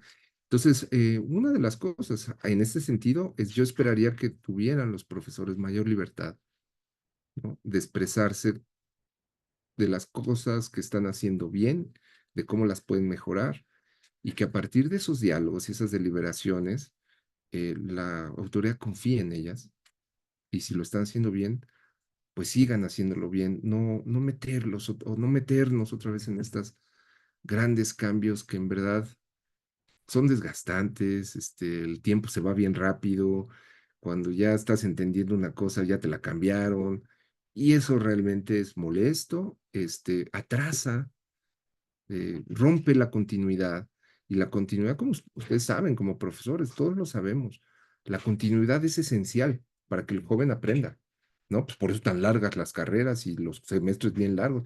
Y uno tiene que estar todo el tiempo reforzando conocimiento, no es de un día para otro, porque las personas digo, algunas sí aprenden rapidísimo, pero en general las personas aprendemos a partir de repeticiones, de prácticas, de experiencias, de reflexión, tal, y eso lleva tiempo. Entonces, eso, que nos den, que confíen en nosotros y nos den la autonomía y la libertad de nosotros mismos explicar cómo podemos ampliar nuestras capacidades. Y el enfoque de las capacidades, pues, tiene una amplia historia, se están desarrollando nuevos estudios que son muy interesantes, y creo que ha sido, en cierto sentido, iluminador para las políticas públicas. Les digo, a mí me da mucho gusto que la escuela mexicana la haya incorporado, a pesar de estas confusiones y melés que parecen de terminologías que también son unas cosas. Tan bonito que sería un enfoque, ¿verdad? Minimalista, parsimonioso de, de los cambios curriculares, así mínimos, que nos los expliquen ahora en TikTok si quieren, ¿no? Los chicos estarían ahí contentos, pero no, son unas librotes y cosas y todo. Entonces, bueno, pues eso también esperaría que hiciéramos más, simplificáramos más la vida de los profesores, ¿no? En aras de ampliar nuestras capacidades y sobre todo lo que podemos hacer por la gente, por los estudiantes. Gracias, doctor Pedro, por darnos respuesta a estas inquietudes. También tenemos otras que nuestro público nos está mandando. Por ejemplo, José Andrés Chavarría González nos pregunta, desde la función de los ATPs, ¿cómo podría impactarse el quehacer de acompañamiento que ellos realizan en el marco integral? Refiriéndose a las 4 dimensiones. Sí, no, pues esta pregunta es bien interesante porque yo creo que los asesores técnicos pedagógicos tienen un papel central y el papel central es precisamente hacer desde cierta manera un análisis de cómo están trabajando los profesores y en dónde pueden reforzar esas capacidades de los profesores y si esas capacidades pueden estar chocando con esto que decía, ¿no? De, oigan, pero es que o sea, que identificaran la contradicción que puede haber entre el enfoque pedagógico de decir, órale, promueve capacidades, pero por el otro lado, los asesores técnicos pedagógicos que saben de la materia, que conocen las escuelas, pues decir, oye, pero promover este tipo de capacidades en este tipo de escuelas no es posible, ¿no? Porque institucionalmente choca, ¿no? O porque eso me parece que sería muy bueno decir, pues aunque quieras promover capacidades, la escuela, la vida de la escuela, las condiciones de la escuela, los recursos de la escuela, pues no dan para eso. Entonces, ahí creo que hay una labor, ¿no? Profesora, ¿cómo se llama? Ya se me fue, qué bolé, ya no me encuentro. Fue la pregunta de uno de los José Andrés, compañeros José Andrés. Sí, así entonces es, eso te diría, ¿no? José Andrés, creo que Andrés Chavarría sería González. muy útil de ustedes, ¿no? Que digan, no, profes, o sea, las capacidades están muy bonito en términos conceptuales, ¿no? Pero promoverlas con estas condiciones es difícil. O al revés, decir, miren, estas son comunidades que promueven sus capacidades, porque es muy intuitivo el enfoque, compañeros y compañeras. Eh, o sea, ¿qué quiero decir? Como muy intuitivo, es muy de la vida real, ¿no? Lo puede uno escuchar decir, ah, pues es que yo no puedo hacer esto porque tengo esta restricción. Ahí hay una restricción de libertad en un ámbito muy específico. Y ustedes ya, con el conocimiento de lo que son las capacidades, pueden identificar estas restricciones de libertad, porque les digo, es muy de vida real. Entonces, gracias, José Andrés. ¿José Andrés o Jesús Andrés? José Andrés. Andrés, así es. Muchas gracias, doctor. Mire, también le tenemos aquí felicitaciones. Fabio Fuentes Navarro le manda una felicitación por su exposición, por haberlo escuchado, pero también tiene un comentario y también nos da una pregunta. La comparto, doctor. Dadas las implicaciones del sentido comunitario de la nueva escuela mexicana en el modo de pensar el desarrollo personal, la educación, la generación de riqueza, incluso la felicidad, te agradeceré que comentes si el colectivismo puede considerarse ya un modo de inhibir el desarrollo de las capacidades en el sentido que las has planteado, es decir, una forma para desalentar la iniciativa. Hay varios, gracias Fabio, como siempre bien estimulante lo que nos dices. Hay varios puntos implicados en la pregunta de Fabio. ¿La colectividad puede ir en contra de la libertad humana? Puede ser que sí, ¿no? En este tipo de ideas que les comentaba recientemente, pues si la colectividad tiene ciertos patrones imaginarios de cómo deben, por ejemplo, ser las mujeres en ciertos lugares, pues puede inhibir la libertad de una persona a decir, yo no quiero tener hijos, yo no quiero casarme, ¿no? Y eso socialmente penaliza, ¿no? Pero no hay que dejar de lado, y eso es muy importante aclararlo, que o sea, somos seres colectivos, pues estamos dentro, imbricados en colectividades, y las colectividades sí pueden también, por el otro lado, impulsar nuestras competencias y nuestras capacidades. Nadie se hace solo, como el Enequén, les digo, el Enequén, ya ven que la planta del Enequén se crece solita. Nadie crecemos así, todos necesitamos de todos, ¿no? Y aquí está el punto más interesante de las nuevas tendencias basadas en que tú creas que lo que logras te lo mereces porque tú fue tu esfuerzo solamente tuyo. Eso es una mentira. Todos nos hemos hecho a partir del esfuerzo colectivo, ¿no? De nuestras comunidades próximas, ¿no? La familia es la más cercana, y de nuestras comunidades un poco más alejadas. Por ejemplo, las comunidades de estudiantes, que para mí son muy importantes pues, para desarrollar mi trabajo académico. Mis colegas, ¿no? Académicos son muy importantes como ustedes, que interpelan estas ideas, que me preguntan y todo, y uno empieza a pensar. Entonces, creo que hay que ubicar de una mejor manera, pero sin dejar de pensar y sin perder de vista que el enfoque tiene un especial énfasis en los individuos, porque son los individuos, ahí es donde están los valores humanos, no en nadie más, no en la comunidad, no en los grupos, están en las personas, ahí están concretizados los valores. Por eso la modernidad y la ilustración se da cuenta de eso, ¿no? Y los países que pasaron las grandes guerras y enfrentaron los grandes totalitarismos, se dan cuenta que el individuo es esencial, hay que cuidarlo, pues, ¿no? Y eso, les digo, nuestra tradición política, histórica, epistemológica, no está tan presente, ¿no? Pero pensémosle, la libertad humana individual es muy importante, y como diría Sergio Ramírez, un escritor nicaragüense que me lo sacó la dictadura de Daniel Ortega, la libertad humana individual siempre tiene enemigos, siempre, porque te expresas, que dices, que no te dejas, porque razonas de manera distinta. Y ahí, pues, ahí no gusta a las colectividades o a los regímenes como los tenemos ahora, ¿verdad? Gracias, doctor. Mire, también están mandando saludos desde UPN Tijuana. Verónica Cristina Flores Camarena, le agradece por lo que también nos ha compartido. Y tenemos Gracias, otra Vero. pregunta, doctor. Adelante. Mire, le comparto de María Luisa Castro Montalvo. Comparto el comentario de María Luisa. Dice, me parece interesante esta pregunta. ¿Para qué se educa? Yo trabajo en una escuela unitaria multigrado y siempre he dicho que todos los niños merecen las mismas oportunidades, independientemente de lo que la escuela carezca. Para mí es importante que mis alumnos aprendan significativamente y se preparen para la vida. Es el comentario de María Luisa Castro con su pregunta, ¿para qué se educa? Adelante. No, muchas gracias, María Luisa, y un gusto conocerte, porque tú ejemplificas con tu comentario una cosa del enfoque de las capacidades, es decir, eh, la sociología tradicional clásica ha dicho que, bueno, pues los seres humanos o los niños de ciertas regiones pobres tienen menos posibilidades de aprender. Pero tú lo que demuestras aquí es que si hay un esfuerzo humano tuyo y un compromiso para que los niños aprendan, es posible que aprendan. Y eso rompe el determinismo social. Las personas sí podemos aprender en contextos de desventaja.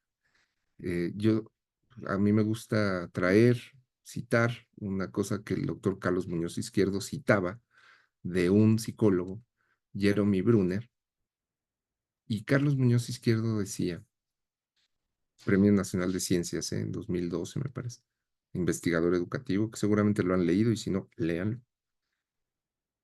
Todo mundo puede aprender si se le sabe enseñar.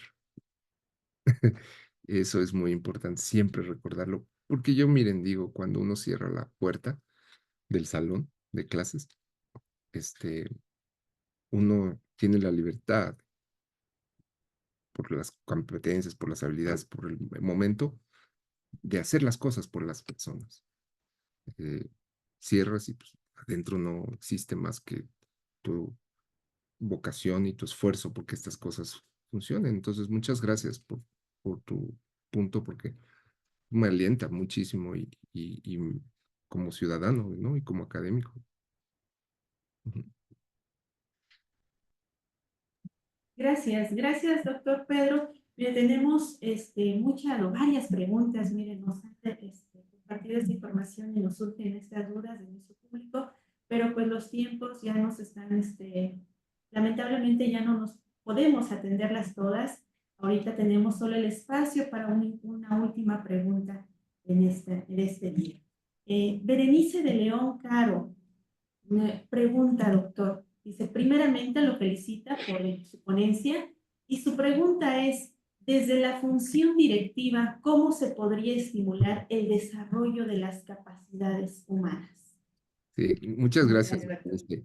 Pues muy en cortito y lo que diría, o repitiendo lo que dije hace un momento, pensando en la función directiva, es que los directivos eh, conozcan bien a sus, en este caso, si es un supervisor, a sus directores, eh, o a sus profesores, o a sus alumnos, y que traten de darles la confianza, o sea, que traten de confiar en ellos, ¿no? Eso me parece importantísimo. El sistema educativo está cruzado por una serie de desconfianza que nos hace tener prácticas bien regresivas, un chorro de expedientes para poner y no puedes pedir nada en mail, tienes que hacer un oficio firmado como acá en la UAC, con letra azul, porque si no, no es válido.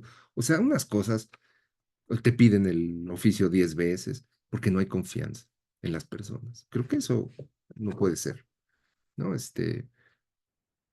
Hay una razón, de eso, que es, pues, que antes había dispendio, había abusos. Pero me parece que es muy importante como directivo reconocer dónde pueden haber esos abusos, eh, hacer que esos abusos no existen, pero confiar en la gente, confiar en los directores. Y una cosa que a mí me parece muy importante, Berenice, que yo lo he aplicado, escuchar muchísimo a la gente para ver cuáles son las razones que hay detrás de sus comportamientos, porque ahí es donde está la razón de cómo actúan. Y siempre hay una razón que es más compleja de lo que uno piensa.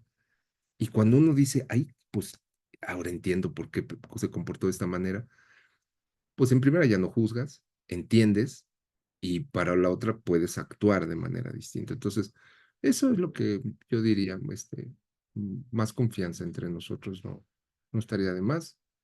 Y bueno, pues la confianza les agradezco mucho. Le decía a Juan que tengo que salir a otra reunión a mi universidad, porque no puede ser en línea la reunión, entonces tengo que ir. Pero no sé si podrían, no sé si es posible, porque no estoy muy familiarizado con esto, si pasarme las preguntas, no sé si le saquen foto a las pantallas o las pueden imprimir y luego pasármelas, porque me ayudarían muchísimo precisamente para ver cuáles son los comentarios, cuáles son las críticas, dónde está el interés de ustedes. Entonces, no sé si se puede.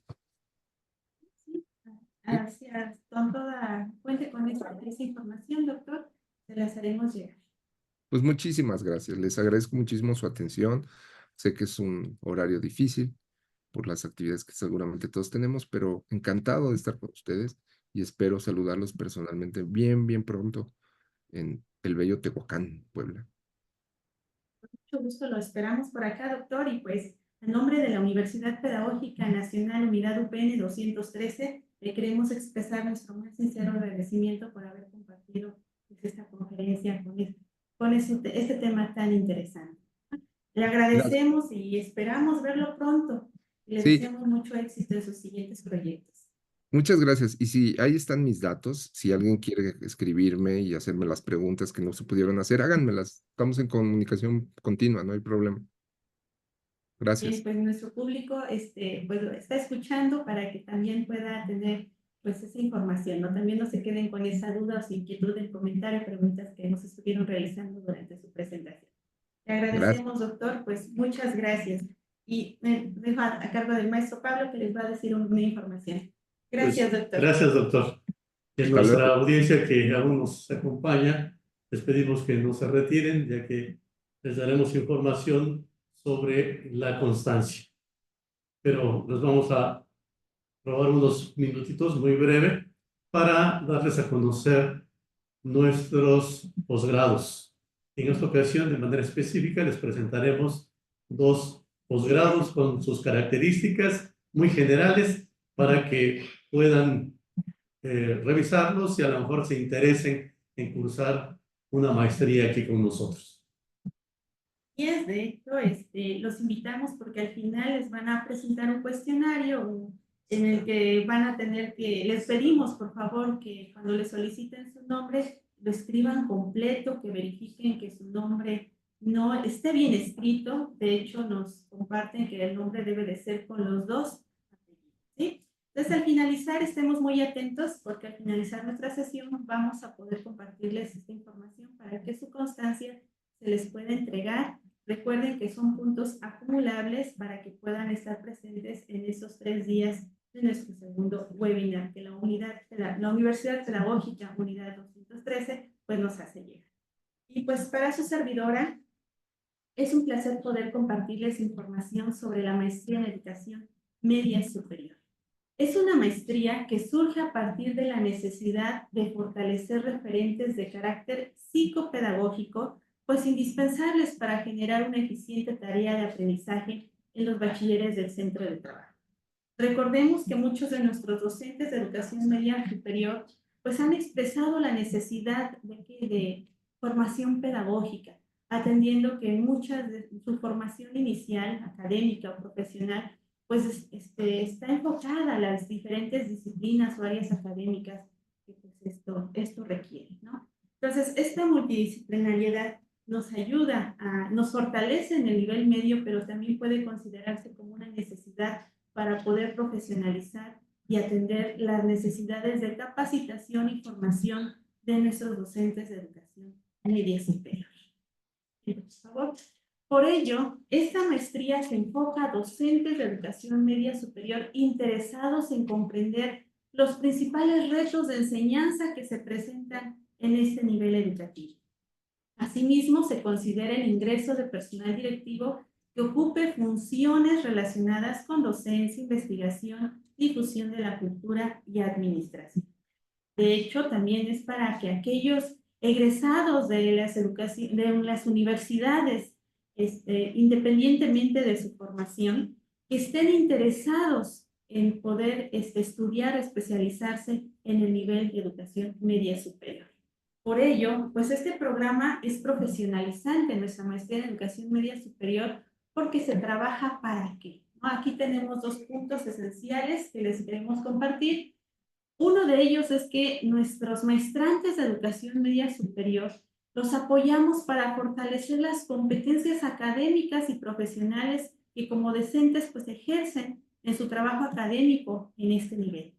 Les proporcionamos elementos teórico-metodológicos para la reflexión, el análisis y mejora de sus prácticas educativas de conformidad con la normatividad vigente. Por ejemplo, ahora en el marco de la Escuela Nueva Mexicana. Entonces, esta maestría se actualiza cada semestre, cada módulo, se va actualizando porque las necesidades van surgiendo precisamente de todas las reformas que en la educación media superior pues se van dando, con ello también en la educación obligatoria. Por ello, también favorece las competencias de carácter transversal con las que ya cuentan pues los profesores de educación media superior, cualquiera que sea su disciplina de origen. Entonces, lo que hacemos en la maestría de educación media superior es potenciar esas capacidades y habilidades y la experiencia que nuestros profesores de educación media superior tienen para que puedan fortalecer su trabajo académico e institucional e intervenir en su contexto. La maestría en educación media superior se especializa o nos ofrece dos especializaciones para esta formación profesional. Una es la especialización en educación media superior, que se enfoca en la formación en competencias genéricas para la docencia. Esto se realiza durante el primer año de la maestría, ¿sí? La segunda especialización es en planeación y conducción del aprendizaje.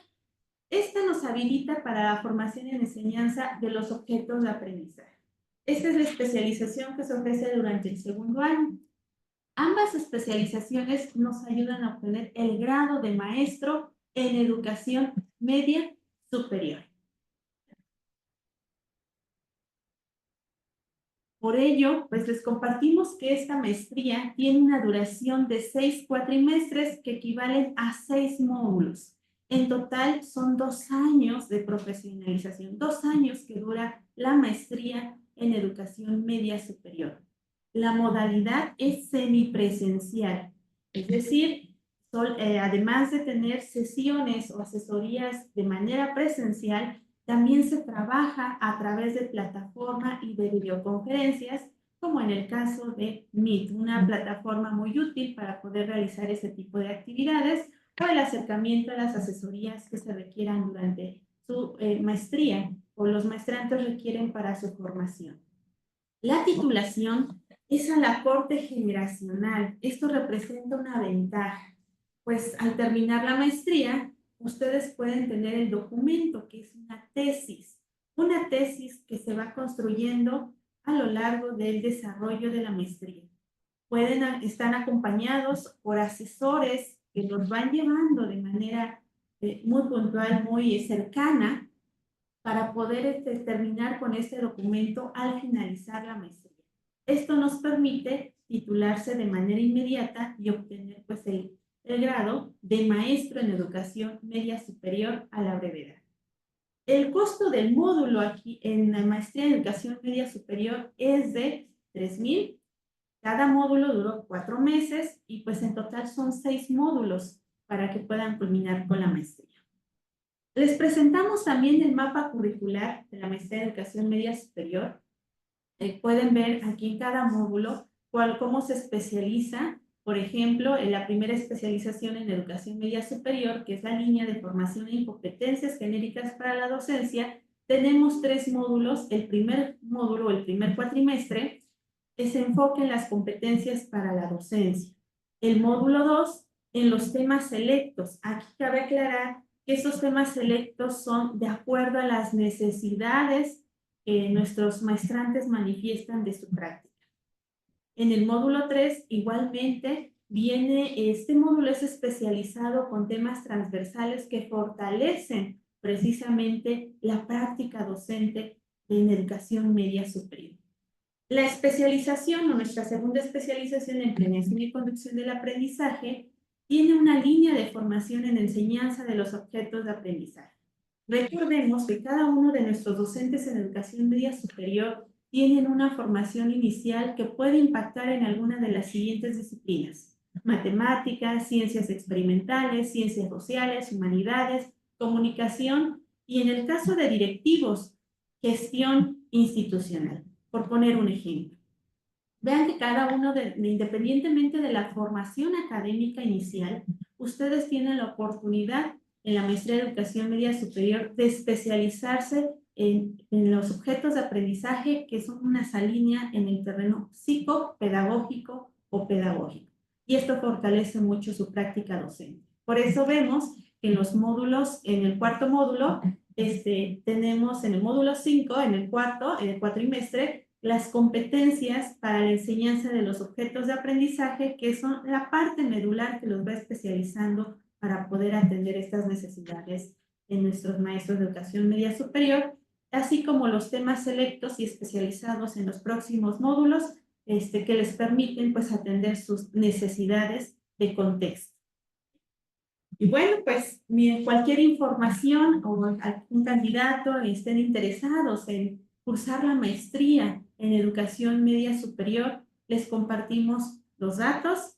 Está el correo institucional mendozair, es @upn213.edu.mx, donde pueden mandarnos algunas dudas para que les podamos ofrecer mayor información o podamos atender sus inquietudes para orientarles en el proceso de ingreso o en el proceso de inscripción a la maestría. ¿Sí? Su servidora, doctora Iraí Roxana Mendoza Sánchez, estoy coordinando, tengo a cargo la coordinación de esta maestría y pues estaré muy atenta para poder atender sus dudas. Agradezco su atención. Adelante, maestro Pablo, también nos va a presentar otra maestría. Gracias, doctora. Pues yo les comentaré de manera muy breve la maestría en educación básica. La maestría en educación básica está dirigida principalmente a todos los profesionales de la educación que están en este nivel educativo. Docentes, directivos, jefe de sector, ATP, en general a todo profesional. Entonces, profesores directivos, asesores técnicos, pedagógicos, supervisores, jefes de sector y cualquier otro profesional que desempeñe en el nivel de educación básica, es decir, preescolar, primaria y secundaria. El propósito de nuestra maestría es que los profesionales de la educación básica profundicen en la comprensión de los procesos educativos y desarrollen la capacidad de reflexión de su propia práctica para poderla transformar. Renovar y construir conocimientos, desarrollar actitudes, valores, habilidades que integren los propios saberes de su práctica educativa.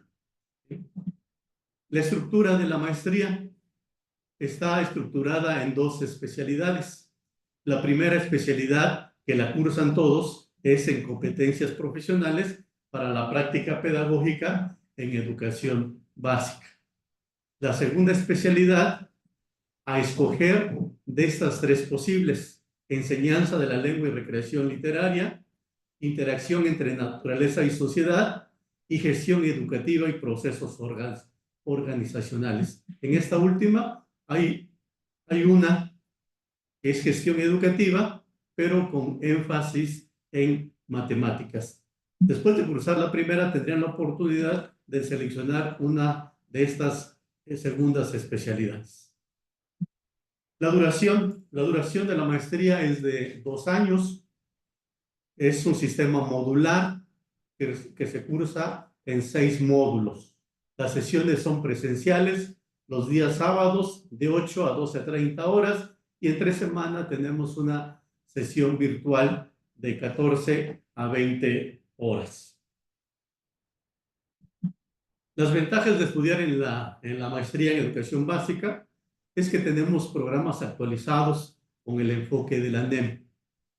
Es más, desde el origen mismo de la maestría, ya adoptaba de 2010 ese enfoque que ahora adopta la nueva escuela mexicana, por lo que los contenidos que se trabajan los apoyan mucho en el ingreso o en la promoción de USICAM. Ventaja de estudiar es que se elaboran proyectos de intervención socioeducativos, precisamente con las metodologías activas que nos está proponiendo la nueva escuela mexicana. Dentro de la currícula, dentro de los módulos, se incorpora el trabajo con las TICs para mejorar los procesos de aprendizaje, tanto del maestrante como en la posterior aplicación en el trabajo cotidiano que realizan en el aula. Contamos con personal capacitado y con amplia experiencia en educación básica. La educación no es solo teórica, porque los asesores son trabajadores de la educación básica. Tenemos profesores, directivos, supervisores de todos los niveles de jerarquía que trabajan con nosotros y lo que los hace pues, expertos en el área que se desarrolla.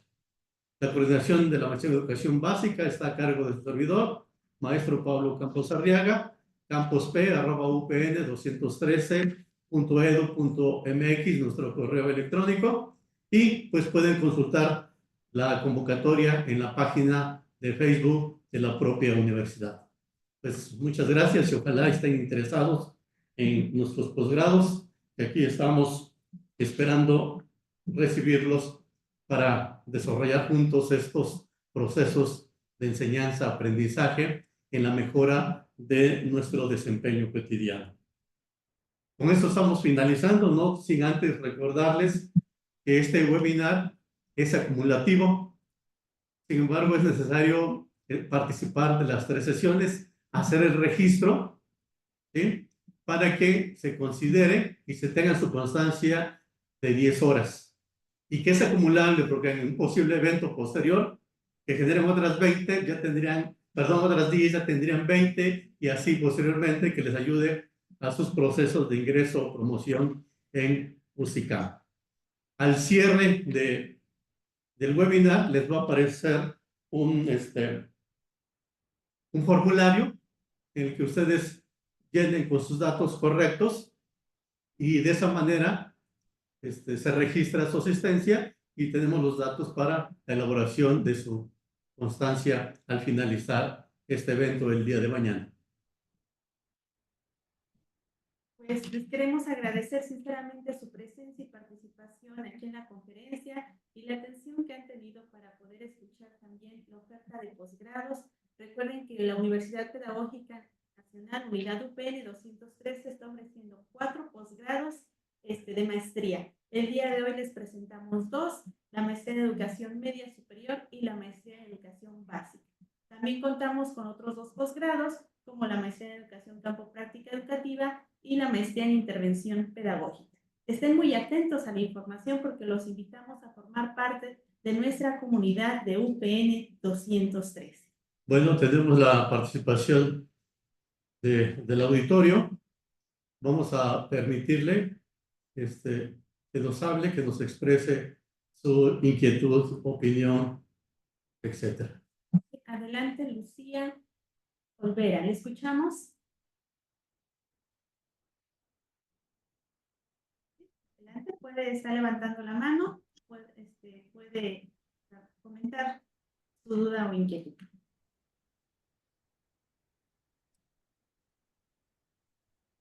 Que fue por accidente. Sí. Ah, sí. Así es. Sí. Adelante, Lucila. No. Lucila, la escuchamos. A ver, ¿sí me escuchan? Sí, adelante. No, sí fue un accidente levantar la mano, pero pues muy agradecida con esta invitación que nos hicieron a través del el chat que tenemos de directores. Y bueno, pues mañana estaremos muy pendientes de la próxima sesión. Y pues muchas gracias por todo este esfuerzo que valoramos y apreciamos. Ok, muchas gracias. Muchas gracias. Pues reiteramos el agradecimiento y pues les deseamos que pasen una feliz tarde. Muchas Los gracias. esperamos el día de mañana. Hasta la próxima. Muchas gracias.